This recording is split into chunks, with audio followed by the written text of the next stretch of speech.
Hello, friends. I'm here with another scary story for you. So let's jump right into it. I was working at a hotel that had two towers. One was all suites and the other one was regular rooms. This was in the regular room tower. It was the middle of the night, and I was the only security guard on duty. My job was to do rounds every 20 minutes throughout the entire hotel, which included both towers. So I was doing my runs in the suites tower, and there was this one suite that I always jokingly said was haunted. Every time I walked past that door, something would slam in there or something would fall. You could hear stuff like that all the time coming from inside that room. Well, this particular night, I was making my rounds, and I was on the phone talking to the front desk about this room because it had just gone silent. Usually we would hear stuff going on in there all night long, but this night it had been deathly silent. Well, as I was on the phone with the front desk, the lights in the hallway started flickering. The lights in the hallway, they didn't flicker like your typical power outage. They flickered like one of those disco balls that you see at clubs. The lights were doing this back and forth real slow, and then the lights stopped flickering, and then all of a sudden the emergency light above me started flashing. The emergency light, by the way, was new. It was probably only a month old. It had never flashed before in my life until this night. Now, when the emergency light flashes, it means that the fire alarm system is being tampered with. So the first thing I did was I grabbed my radio, and I hit the panic button that says man down. That way everybody knows that there's an emergency happening, and they know that I need help.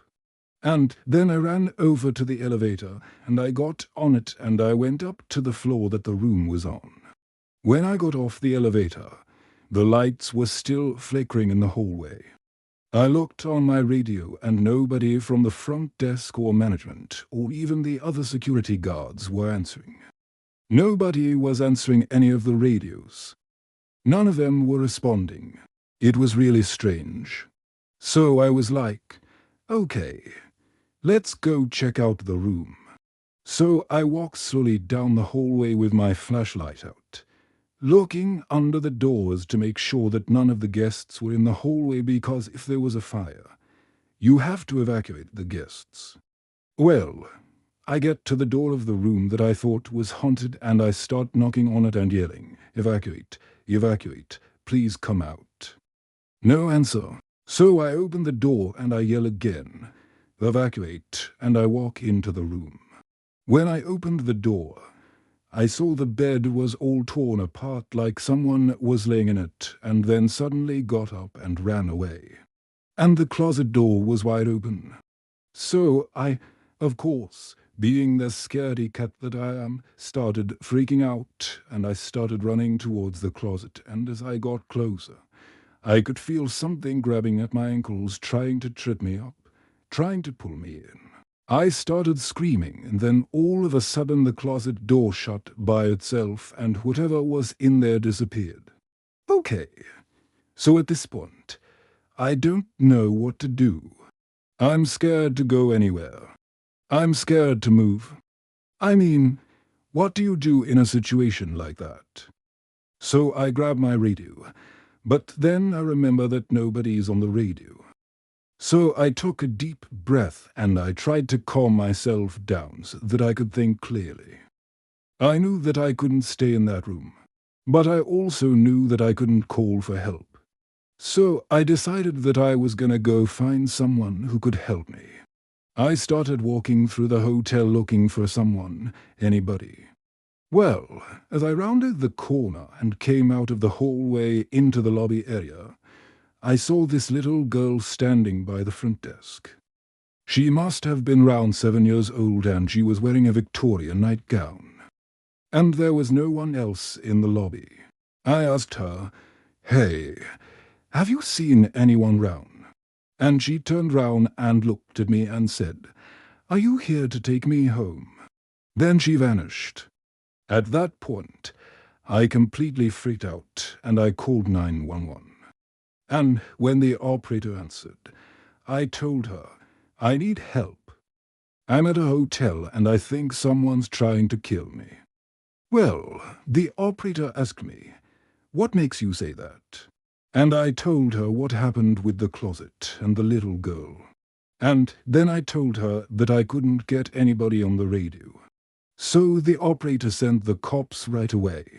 When they got there, they did an investigation and everything, but they couldn't find anything. They checked everywhere. They even brought in a canine and the dog didn't pick up on anything.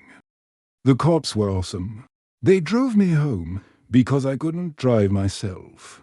But after they left, I didn't hear anything about this case ever again.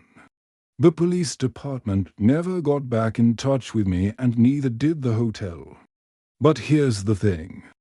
The next day, I went back to work because I had to. I couldn't call off because I had no one else to cover my shift.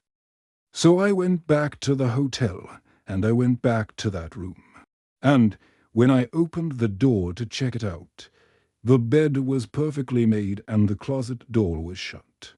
But as soon as I walked into the room, the closet door swung open and the bed started shaking violently. So I moved out of there. And I worked there for several months after that. And almost every single night that same closet door would swing open and that bed would shake. I quit a few months later. Here's the other strange thing. I kept seeing the little girl in different places round the hotel. She would be standing by the elevators or at the end of the hallway staring at me. And then, whenever I approached her, she would vanish. And sometimes I would hear footsteps running round on the floor above me. Now, there weren't any kids staying at the hotel that I knew of. There were also no recent deaths or missing persons reports from that area. So I've done a lot of research into this case. I've talked to people. I've read stuff. But no one has been able to give me a good explanation. I even went back to that hotel 5 years later to see if anything had changed. And it turns out that room where all that stuff happened is now a storage room. And it's locked and the key to the room is unfindable. People at the hotel say that room hasn't been used since I quit. One last thing. When I looked up the number for that hotel to put it in the title of this video, I noticed that their phone number has changed. The old number forwards to a new number. And when I called that old number, I asked the operator what happened to the hotel and they said that it closed in 2018. But it is still listed as an operating business online. So, yeah, maybe it's a ghost story and maybe it's not. But either way, I'm never going back to that place. If you want to hear more scary stories, click the video on screen now. And thanks for watching.